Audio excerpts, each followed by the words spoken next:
about 2 hours na ako nagbiyahe ng Friday sa Santa Cruz. Parang feeling ko pagod na ako. So 12 noon sila yata, Manex, no? Kayo umalis ng Friday. Then, 12, nasa Manila kayo, 3:30 a.m. biyahe yun ng Cubao to dito. So, nakarating pa kayo dito ng 9. So, kaya, praise God, pero yung pag-iingat sa kanila ni Lord. No, napakabilis ng araw, isang linggo. Pero alam nyo ba, simula nung umalis siya ng Sunday, parang feeling ko parang ang tagal-tagal. Kaya, sa pag-iingat ng Panginoon, ito, no, nakasurvive ng 1 week. Sa biyaya ng Panginoon, nandito muli tayo, nagkita-kita. Alam ko, excited ba ang lahat? Amen. Excited tayo na makapagpuri, sasamba sa ating Panginoon. Alam nyo, si Lord napakabuti. No? Itong week na to, napakaraming mga balita. No? Sa Facebook, mga aksidente, tapos heat stroke, na sobrang init ng panahon. No? Pero, napakabuti ng Panginoon. Bakit nagkikita-kita pa rin tayo every Sunday? Kaya, alam niyo po, dapat ipagpasalamat natin kay Lord ang bagay na yan. Amen? Walang nakakaalam ng araw, ng buhay natin. Kaya dapat maging grateful tayo sa mga ginagawa ni Lord sa ating buhay. Amen? Minsan nakakaranas tayo ng mga pagsubok, pero isipin na lang natin, kung wala kang problema o pagsubok, wala din challenge ang buhay mo. Walang din ang buhay mo. Amen? Kaya at alam ko na makakalimot ka kay Lord pag wala kang pagsubok. Kaya kung ano man ang mga nararanasan mo, tayo, ipagpasa Diyos natin yan at lagi tayong magalak dahil meron tayong Diyos na pinaglilingkuran na tapat sa kanyang pangako. Amen? Kaya hindi ko na patatagalin dahil alam ko na excited ang lahat na sasamba sa ating Panginoon. Tayo po lahat ay magsitayo. Kaya na isang mapagpalang umaga po sa ating lahat. Narito na naman po tayo upang hatugan ng mga papuri ang ating Panginoon na way sa ating pag-aawitan po. Ibigay po natin ang pinakamataas na papuri at pagtakip.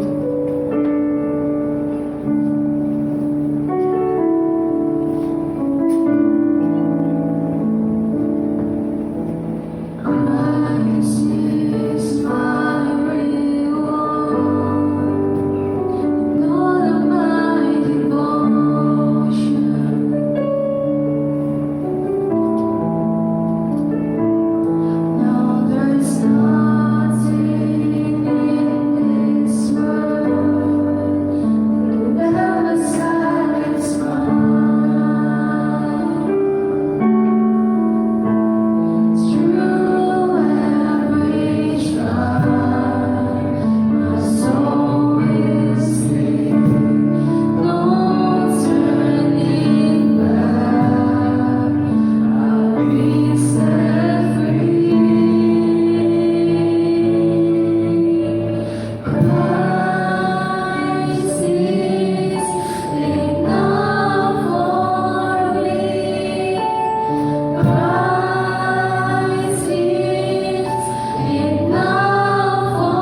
sila yung mga anak, isang pa, Panginoon, nagkakatipo, pagpulingin ka, walang nakilain ka sa aming kalagitnaan. Ikaw lamang po ang aming ipararamanan, ikaw lamang po ang aming itataas, Panginoon. Sapagkat ikaw ay sapat, at higit pa sa sapat, Panginoon, sa buhay po namin. Kaya sa oras na ito, Panginoon, hayaan po ang bawat isa, Panginoon.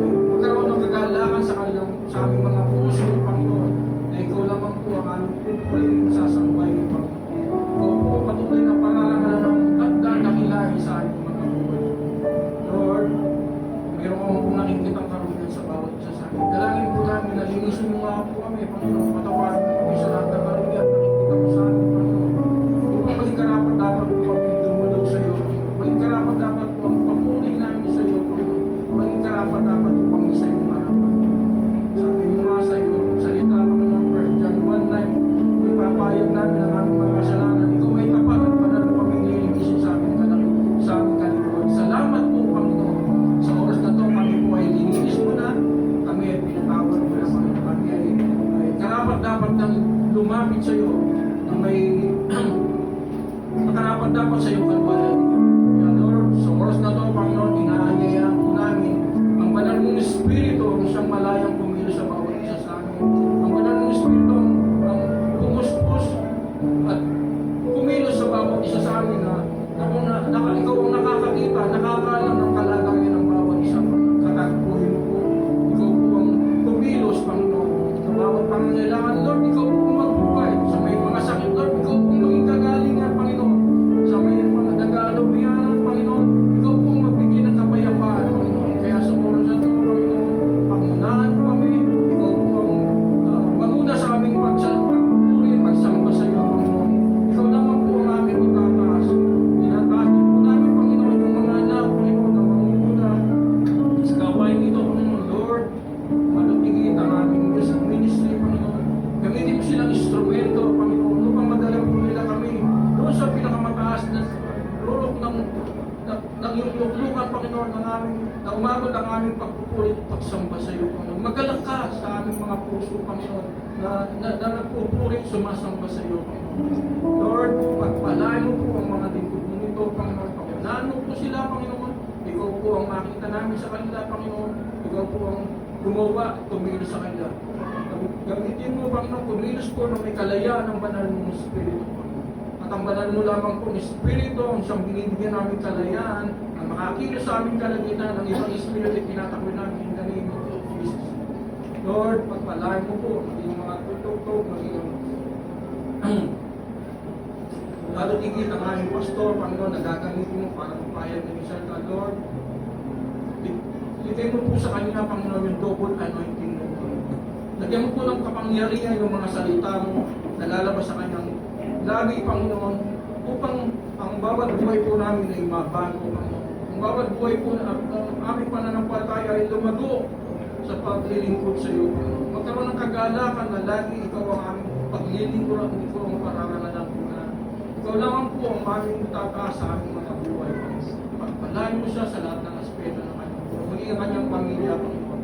Pagpalain mo po sila sa lahat ng kanilang mga pangailangan. Upang walang magingad lang, Panginoon, na patuloy nilang paglilingkod sa iyo hanggang sa iyo, Panginoon.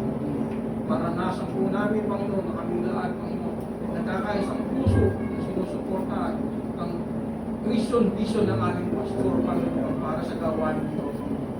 Alam po namin, Panginoon, inaasa mo po ang gawain ito para sa isang malaking gawain. Naniniwala po kami, Panginoon, na magyayari yun dahil walang imposible sa iyo. Pagkat lahat ng titiwala sa iyo ay hindi nabilo. Kaya Lord, sa oras na ito, pinupuklay po namin, Panginoon, na kami lahat ay makakaranas ng iba yung salita mo na nagpapalakas at nagbibigay ng tibay sa aming pananampalataya. Tinatahdi po namin, Panginoon, yung mga anak mo na wala pa rito, Lord. Ikaw po ang kumilos at manguna sa kanila, Panginoon. Nawirin po yung mga daan, Panginoon, na kanilang dadaanan upang walang magingad lang sa pagtutulong na rito, Panginoon, upang makasama namin sila sa pagpupuri at pagsamba sa iyo. Maging, Panginoon, yung mga kapitbahay po namin, na hindi po namin, nandito, Panginoon, na hindi po namin nakakasama, Lord. parating mo sa kanila yung mga salita mo to, parating mo sa kanila yung magpupuri namin, Panginoon, upang magkaroon din po sila ng kagalakan, pagnanasa sa kanilang puso, Panginoon, na makilala kanila bilang Panginoon sa iyong tagapagligtas. Itoong Diyos na walang imposible sa iyo, wala kang hindi mapapangyari, kaya tinataas po namin sa iyo. Maging ang gawain ko, maging kamulan ng mga anak mo ito, Panginoon, nagkakaisang puso na patuloy kang parangalan at pinagkakilan. Kaya Lord, sa oras na ito, Panginoon, pinupuklayin po namin, Panginoon, ang katagumpay na ito. Ngayon pa lamang po, Panginoon, mula sa umpisa hanggang wakas, Panginoon, ikaw po ang magbibigay ng tagumpay at inaangkin po namin ang ilalim po. Kaya Lord, sa oras na ito, binabalik namin sa iyo lahat ng pagpupo sa laman. Pagdakilan, pagbiwalaki sa aming pangalan ng aming Panginoon, Jesus, lahat po sa amin namin.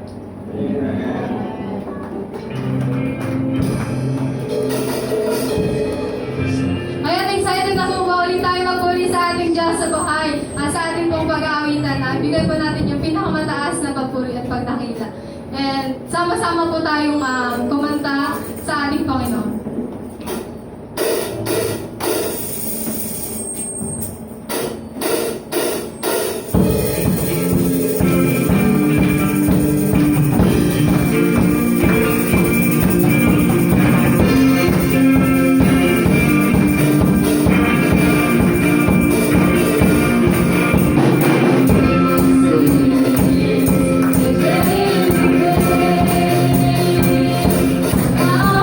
I'll be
Ay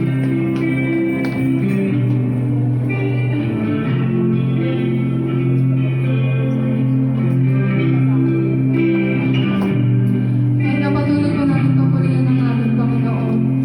Alam natin na kung hindi siya sa mga oras na ito, kausapin natin ang ating Panginoon.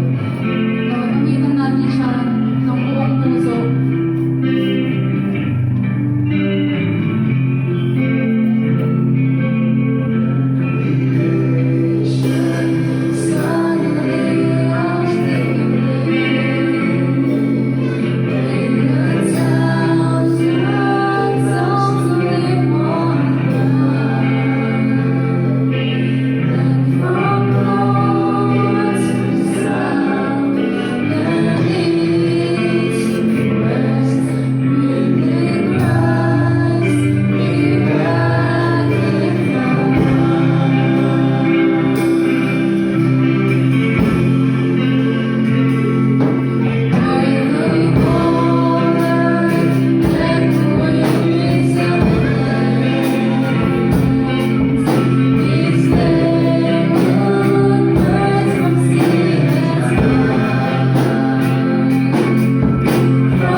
sa aming mga buhay, Lord God.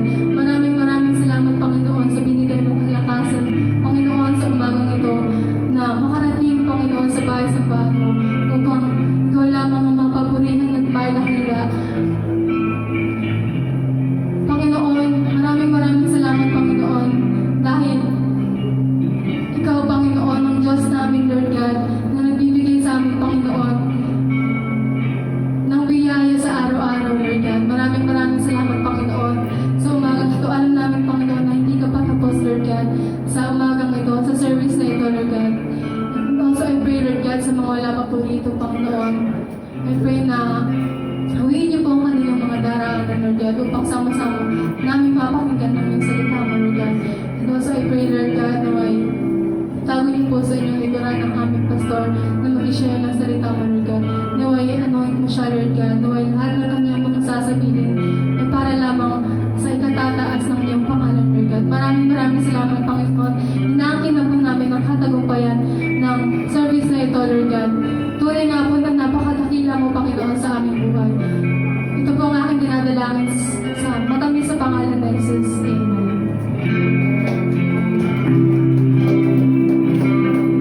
Amen. Hallelujah. Praise God. Parang hindi tayo balance.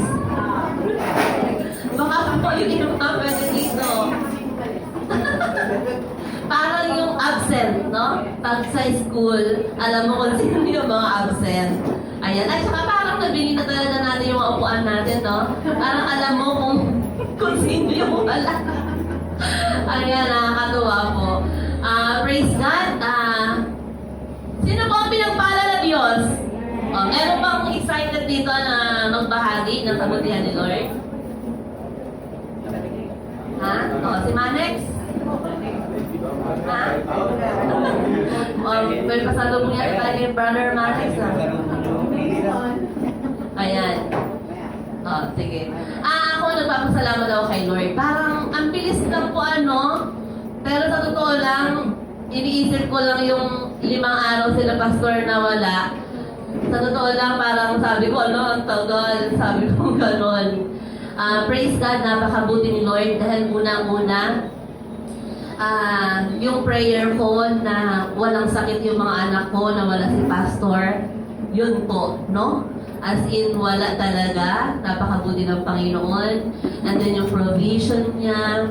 And then yung buong magdamag, sa totoo lang, parang maikli para sa akin. Hindi ako yung pang nagkaroon ng nervyos or parang talagang si Lord, napakabuti po. Totoo yun, na pag yung anak niya talagang ginagamit niya, talagang hindi niya pinapabayaan din yung pamilya. Amen?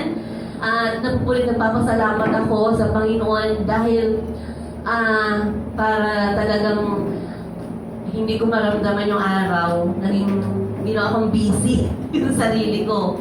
Yan, si Johaya, inatid ko sa tutor niya. And then, nakapag-makeover pa ako ng shop ni Pastor. No? Isang araw, nagpintura ako doon. Yan.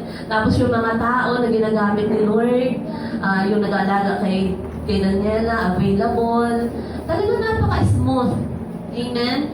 Talagang si Lord napakabuti.